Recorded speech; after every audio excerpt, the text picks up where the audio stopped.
देव बरो दीस दिवं तुमकां. बापाचे, पुताचे आनी पवित्र आत्म्याचे नांवीन.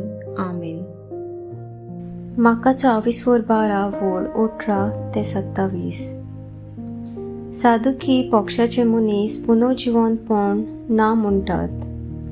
जेजूशी येवन ताणें ताचे कडेन विचारलें, गुरुजी, मोइजेसान अशें बरयलां, भुरगें बाळ नासतना कोण एकल्याचो भाव आपले बायले फाटल्यान दवरून मरत जाल्यार ताच्या भावान ताचे बायले लागीं लग्न जावचें आनी आपल्या भावाक सोसोत उत्पन्न करची.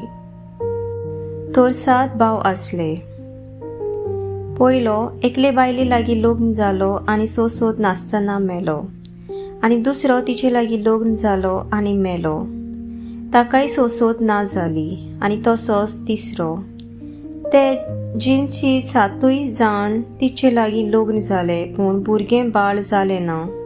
सगल्या वोन निमाणी बायलू मेली. तर 7 जाण तिचे लागीं लग्न जालोले म्हणटूच पुनर्जिवंतपणान सगली नव्यांची वोन जातोली तेन्ना ताचे भितरले कोणाची पुतीन ती जातोली. आनी जेजून परतीपाळून तांकां म्हटलें, पवित्र पुस्तकांतूय म्हूण देवाची पदवी तुमी नकलो देखून तुमी अशे चुकतात न्हय.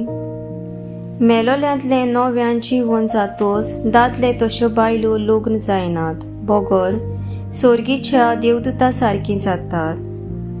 मेल्ल्याच्या पुनर्जिवंतपणा संबंदी पळोवया. आब्रामाचो देव, इसाकाचो देव आनी जाकोबाचो देव हांव अशें देवान मोइजेसाक सांगलें म्हूण ताच्या पुस्तकार जिलकुटाची खबर मेळटा थंय तुमी वाचूंक ना बी. मेल्ल्याचो न्हय बगर जिवी आसतल्याचो देव तो. तुमी बोध चुकतात. सर्वेस्पराचें उतर. सर्वेस्पराचो व्हड उपकार. नियाळ. जायते पावटी आमी स्वर्गा राज्यांत मेळचे म्हूण आमच्या मोगाच्या मनशांक सांगता. देवान दिल्ल्या जाग्यार आमी सगळीं पावतलीं. संवसाराची कूड घेवन न्हय पूण आत्म्याचो मेळावो जातलो. हीच शिकोवण जेजू आयज आमकां दिता. जेजू आपल्या मोहिमेवंत रुपांत पुनर्जिवंत जाला. ह्याच मोहिमेवंत रुपांत ताच्या दुसऱ्या येण्याक आमी रावता. ज्या दिसा त्याच मोहिमेवंत रुपांत जेजू आमकां स्वर्गा राज्यांत व्हरतलो. आमच्या जोण एकल्याचो बरवासो होच जावंक जाय. जेजू मेलो, जेजू जिवंत जाला आनी जेजू नव्यान येतलो.